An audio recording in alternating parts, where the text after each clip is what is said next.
എല്ലാവർക്കും എൻ്റെ പുതിയൊരു വീഡിയോയിലേക്ക് സ്വാഗതം. ഇന്ന് ഞാൻ ഒരു ചെറിയ ദൗത്യമായിട്ടാണ് ഇറങ്ങിയിരിക്കുന്നത്. അതായത് ഇപ്പോൾ നമ്മുടെ നാട്ടിൽ മുല്ലപ്പെരിയാർ ഡാമിൻ്റെ വിഷയം കൊടുമ്പിരി കൊണ്ട് നിൽക്കുന്ന സമയമാണല്ലോ.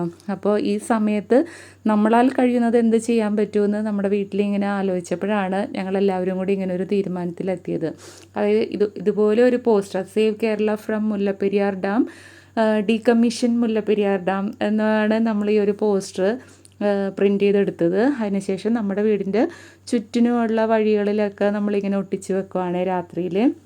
അപ്പോൾ ഇത് കണ്ടുകൊണ്ടിരിക്കുന്ന നിങ്ങൾ ഓരോരുത്തരും ഇങ്ങനെ ചെയ്യണം എന്നാണ് ഞാൻ പറയുന്നത്. അതായത് നമ്മളിങ്ങനെയൊക്കെ ചെയ്താലാണ് ഇത് കൂടുതൽ ചർച്ച ചെയ്യാനും കൂടുതൽ ആൾക്കാരിലേക്ക് ഈ പ്രശ്നം എത്താനും നമുക്കിതിൽ എന്തെങ്കിലും ഒരു സൊല്യൂഷൻ കാണണമല്ലോ. അപ്പോൾ അതിന് വേണ്ടിയിട്ടാണ് നമ്മളിങ്ങനെ ചെയ്യണത്. അപ്പോൾ നിങ്ങൾ ഓരോരുത്തരും ഇതുപോലെ ചെയ്യണം.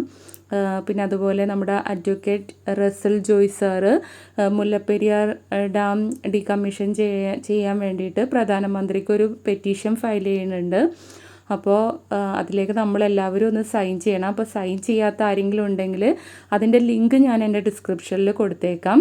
അപ്പോൾ ചെയ്യാത്ത ആൾക്കാർ ആ ലിങ്ക് എടുത്ത് അതിലൊന്ന് സൈൻ ചെയ്യണം. അപ്പോൾ നമ്മുടെ നാടിനും സ്വത്തിനും നമ്മുടെ മക്കൾക്കും ഒക്കെ വേണ്ടിയിട്ടാണ് നമ്മളിത് ചെയ്യണത്. നമുക്കെല്ലാവർക്കും ഒത്തുചേർന്ന് ഇതിനു വേണ്ടി പ്രയത്നിക്കാം.